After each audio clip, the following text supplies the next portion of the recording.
खबरों में बने रहने के लिए बेल आइकन दबाएं और फर्स्ट इंडिया न्यूज को सब्सक्राइब कीजिए। एसीबी संवाददाता नवीन शर्मा की रिपोर्ट आपको बताते हैं। योजना भवन में नकदी और सोना मिलने से जुड़ा हुआ ये प्रकरण और एसीबी ने उदयपुर की कंपनी के प्रतिनिधि से पूछताछ की है। अब एसीबी ने जारी किया है गुरुग्राम की कंपनी को नोटिस भी।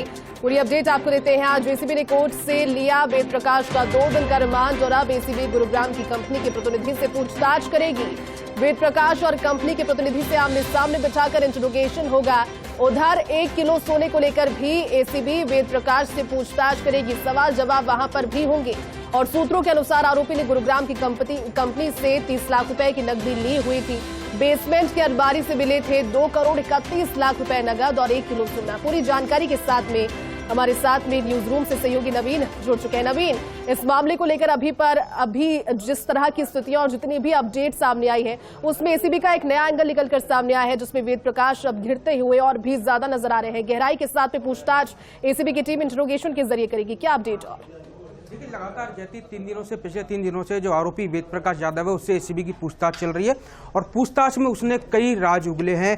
एक उदयपुर की फर्म से पैसा लेना बताया था और एक गुड़गांव की फर्म से। उदयपुर की जो फर्म थी उसके जो संचालक थे उनसे एसीबी ने पूछताछ की है। कल उनसे पूछताछ की और तकरीबन 2 से 3 घंटे तक आमने सामने बैठाकर पूछताछ की है। साथ ही आपको बता दूं एक गुड़गांव की कंपनी है उसको भी एसीबी ने नोटिस जारी किया है और सूत्र हमें बता रहे हैं कि उस जो गुड़गांव की कंपनी है उसने 30 लाख रुपए उसको दिए थे वेद प्रकाश को। अब कुल मिला के अब एसीबी इस पूरे मामले की जांच कर रही है। हो सकता है कि एसीबी ने उसको नोटिस दिया और नोटिस देने के बाद कल जो गुड़गांव की कंपनी को एसीबी मुख्यालय बुलाया जाए और उसके जो प्रतिनिधि से एसीबी की टीम पूछताछ करेगी। उन दोनों से जो वेद प्रकाश यादव और कंपनी के प्रतिनिधि से आमने सामने बैठाकर पूछताछ होगी। इस वक्त की सबसे बड़ी खबर है और साथ ही मैं आपको बता दूं कि जो इस मामले में और भी कई लोगों की गिरफ्तारियां होना बाकी है। हो सकता है किसी कंपनी के ठेकेदार की गिरफ्तारी हो जाए। कल एसीबी ने पूछताछ के लिए बुलाया है और साथ ही अब एसीबी की टीम अगले 2 दिन इसका आज कोर्ट में पेश करने के बाद इसका 2 दिन का और रिमांड वेद प्रकाश यादव का एसीबी ने लिया है। अब कुल मिलाकर अगले 2 दिनों तक एसीबी ये भी पता लगाने का प्रयास करेगी जो वेद प्रकाश यादव ने 1 किलो जो सोना खरीदा था वो कहां से खरीदा था और उसके पास 1 किलो सोना खरीदने के पैसे कहां से आए या फिर जो 1 किलो सोना है वो उसको किसी ने गिफ्ट किया है। अब ये तमाम सवालों के जवाब सवाल एक और ये भी है नवीन सवाल, ये बताइए जरा कि पहले भी क्योंकि रिमांड मिली थी एसीबी को वेद प्रकाश की, उस दौरान ये कहा जा रहा था कि तमाम खुलासे होंगे। ये जो ठेकेदार की बात सामने आई है क्या ये वेद प्रकाश की तरफ से बताई गई है या फिर जिस तरीके से एसीबी लेकर पहुंची थी दफ्तर वहां पर भी दस्तावेज खंगाले गए थे, क्या उन दस्तावेजों के जरिए पता चला इन ठेकेदारों के नाम? देखिए, मैं आपको शुरुआत से बताता हूं। जब एसीबी ने इसको रिमांड पर लिया तो पहले दिन एसीबी ने जो डीवाईटी के दफ्तर लेके गई और डीवाईटी के दफ्तर में तकरीबन 4 घंटे तक एसीबी ने वेद प्रकाश यादव है उसके दफ्तर को खंगाला, वहां के सीसीटीवी को खंगाला, वहां से उसका लैपटॉप भी जब्त किया और लैपटॉप और उसके मोबाइल जब्त करने के बाद एसीबी की टीम ने वहां से कुछ सीसीटीवी फुटेजों को जब्त करके लेके आई और ये भी एसीबी ने ये भी चेक किया कि जो वेद प्रकाश यादव है उससे कौन कौन मिलने के लिए आता था। अब एसीबी उसके बाद दूसरे दिन एक उससे पूछताछ हुई। पूछताछ उसने उदयपुर की कंपनी का पता बताया था कि उदयपुर की कंपनी है उससे मैंने रिश्वत की राशि ली थी। एसीबी ने उदयपुर की कंपनी को बुलाया, उससे पूछताछ की और पूछताछ करने के बाद में आज एसीबी की टीम ने उसको कोर्ट में पेश किया। रिमांड अवधि खत्म होने पर रिमांड अवधि खत्म होने के बाद में अब एक नया खुलासा हुआ है कि गुड़गांव की एक कंपनी से भी उसने 30 लाख रुपए की रिश्वत की राशि ली है। ये विश्वसनीय सूत्रों के हवाले से खबर है। अब जो गुड़गांव की कंपनी को अब एसीबी नोटिस देगी और आपको बता दूं 2 करोड़ 31 लाख 49,500 रुपए की राशि है वो एसीबी को मिली थी और 1 किलो सोना मिला था जो योजना भवन के बेसमेंट के अंदर अलमारी के अंदर ये पूरी राशि मिली थी। अब एसीबी इस पूरे मामले का और देखिए कंपनियां इसके अंदर और भी हो सकती है जिस तरह से 2% उसी से जुड़ा हुआ सवाल मैं आपसे पूछने वाली थी कि अभी 2 कंपनियों का नाम आप बता रहे हैं, एक गुड़गांव की है, एक उदयपुर की बताई जा रही है।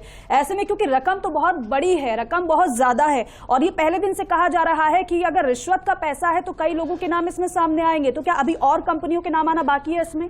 ये देखिए बिल्कुल और भी कई कंपनियां हैं, तकरीबन 4 से 5 ऐसी कंपनियां हैं जिन्होंने ये रिश्वत की राशि दी थी। मैं आपको बता दूं कि 2% के कमीशन का खेल पिछले लंबे कई समय से चल रहा था और आपको बता दूं ये तकरीबन जब तक जहां से इसकी पोस्टिंग थी और वहीं से ये योजना भवन के अंदर ही जमा हुआ था और वहीं से ये पूरा खेल चलता था और अब एक चौंकाने वाली बात यह है कि जब एसीबी ने आरोपी से लैपटॉप और उसके मोबाइल के पासवर्ड मांगे तो अभी तक आरोपी ने नहीं बताए हैं। एसीबी को हर बार गलत जवाब देने का जो प्रयास है वो वेद प्रकाश कर रहा है। अब एसीबी इससे सख्ताई से पूछताछ करने की तैयारी में। इसके अंदर देखिए और भी कई लोगों के नाम हैं वो सामने आ सकते हैं। जिस तरह से 2 कंपनियों के नाम सामने आए हैं, उदयपुर और गुड़गांव, इसके अलावा और भी ऐसी कंपनियां, एक दिल्ली की और एक कंपनी बताई जा रही है, उसकी भी इसके अंदर भूमिका संदिग्ध है।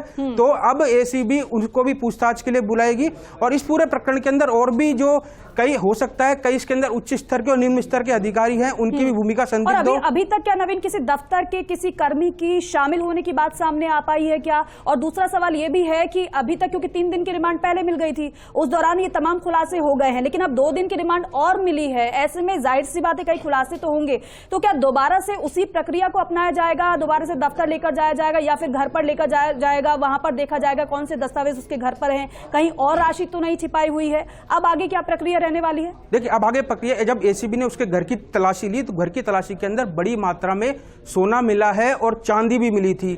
तो अब एसीबी उनकी भी पूछताछ करेगी। और साथ ही बता दूं 3 प्लॉट्स मिले थे एसीबी को उसके घर की तलाशी के अंदर। उन प्लॉटों के बारे में पूछताछ की जाएगी कि आपके पास ये जो प्लॉट है ये आपके पास कहां से आए और जो आपके नाम है, आपकी पत्नी के नाम है, आप बच्चों को अच्छी एजुकेशन दे रहे हो, तो आपके पास ये पैसा कहां से आ रहा है। वो तमाम जो सवाल हैं वो अब एसीबी की टीम उससे पूछताछ कर रही है। और साथ ही आपको बता दूं ये जो खेल है ये लंबे समय से चल रहा था जिसका पुलिस ने भंडाफोड़ किया। उसके बाद अब एसीबी की टीम इस पूरे मामले की जांच कर रही है। बताया जा रहा है कि जो कल दोबारा एसीबी की टीम जो वेद प्रकाश यादव है उसको दोबारा डीवाईटी लेके जाएगी। नवीन, और वहां से के अगले 2 दिन यानी 48 घंटे बेहद महत्वपूर्ण है इस मामले में। और कहीं ना कहीं जिस तरह की राशि है, जितनी बड़ी तादाद में सोना मिला है, उसमें संतोषप्रद जवाब आना तो लाजमी नहीं है। जिस तरह से 2% का खेल चल रहा था, इसमें और भी कई खुलासे होंगे। बहुत शुक्रिया नवीन पूरी जानकारी के लिए, साथ जुड़ने के लिए।